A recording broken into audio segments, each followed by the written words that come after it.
Hello everyone, Mr. Lipchick here, and today we have part one of a four-part discussion on foreign policy, goals and history of U.S. foreign policy. What are the goals of foreign policy? Foreign policy is the strategies and goals that guide a nation's relations with other countries and groups in the world. U.S. policy has changed in response to the international environment. The long-term goals of U.S. foreign policy, however, remain the same. Upholding the nation's ideals and serving the nation's self-interest. We must do what we believe is in the best interest of our country.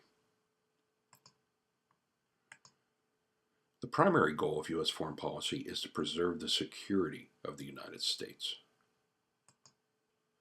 National security means protecting our borders and territories against invasion or control by foreign powers. National security is related to every part of our foreign policy.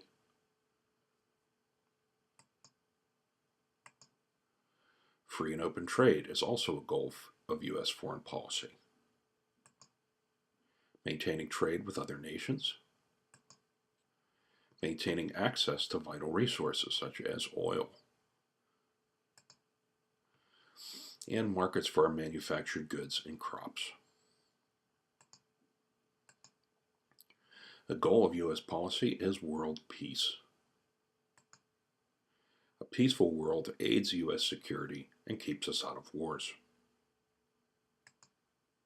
The U.S. mediates disputes and provides economic aid to work towards this goal. At the end of World War II, the U.S. helped to form the United Nations, which is probably the most important organization on the planet to help us attain this aim of ours. The U.S. aids democratic nations and helps to promote democratic government. The U.S. seeks to follow policies that are humanitarian in nature, that is, puts the well-being of human beings first. Food, medicine, and technical advice are often given to poor countries. Humanitarian assistance and famine relief as well. Humanitarian policies also serve our security by creating stability and goodwill towards the United States. The history of U.S. foreign policy. U.S. foreign policy has followed both isolationism and internationalism. In the late 1800s, the U.S. followed a policy of isolationism or avoiding involvement in foreign affairs. During the 20th century, the U.S. shifted towards an internationalist outlook, becoming involved in world affairs to protect U.S. security.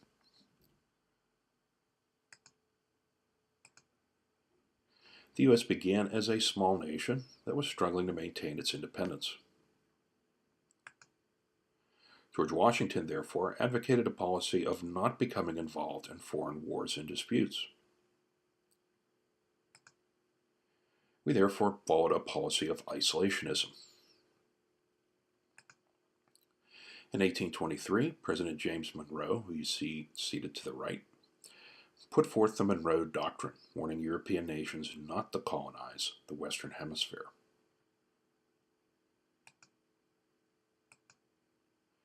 By the 1890s, the U.S. was becoming a world economic power. We were industrializing and growing economically. It sought to find colonies to purchase its manufactured goods and provide raw materials cheaply. And this is what industrial nations were doing around the world at the time. In 1898, the U.S. fought the Spanish-American War and acquired the Philippines, Guam, and Puerto Rico.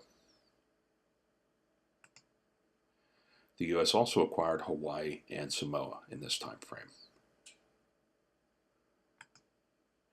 While isolationism was still the prevailing foreign policy, the U.S. was becoming a major player on the world scene.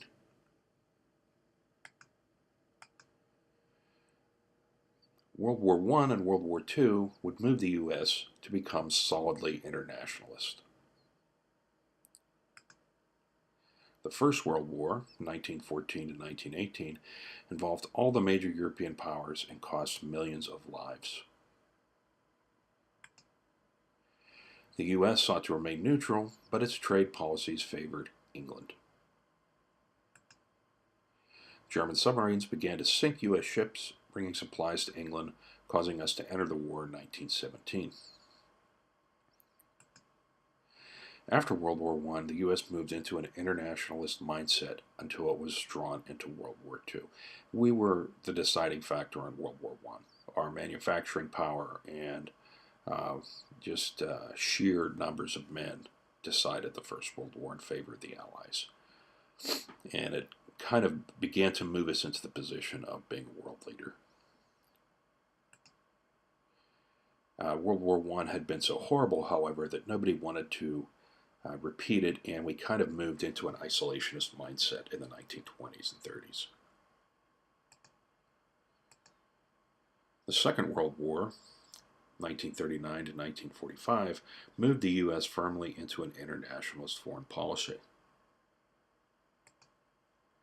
Throughout the 1920s and 30s, ruthless dictatorships emerged throughout Europe, mostly in response to the Great Depression. A militaristic government in Japan emerged, and Germany and Japan began military conquest and territorial aggression. The bombing of the U.S. naval base at Pearl Harbor, Hawaii, brought the U.S. into World War II in 1941. Since World War II, U.S. foreign policy has been based on internationalism. After World War II, the U.S. and the Soviet Union emerged as the two major world powers. A Cold War began in which we did not fight directly, but the U.S. supported nations resisting communism and engaged in an arms race. We supported Taiwan as a legitimate government of the Chinese into the 1970s, even though the communists ruled China for many years.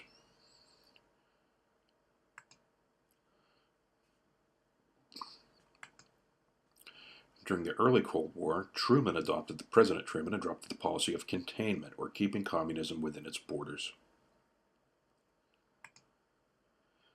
We provided economic aid to Western Europe after World War II, keeping them from becoming communist. This was known as the Marshall Plan.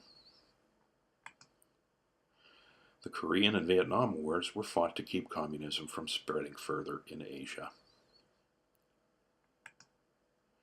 The collapse of the Soviet government and democratic revolutions in the late 1980s and early 1990s ended the Cold War. For the next decade after the Cold War, the U.S. followed no central strategy in foreign policy. Instead, it used military intervention in places like Panama, Iraq, and the former Yugoslavia.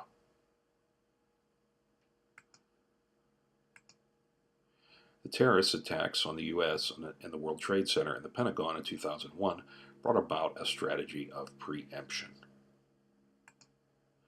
This became the strategy of taking military action against a foreign power for perceived threat to the United States.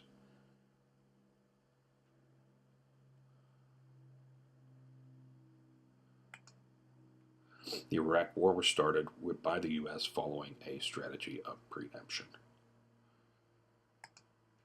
That concludes our discussion on the goals and history of U.S. foreign policy, and I thank you for attending and look forward to seeing you in the live lesson. Have a great day.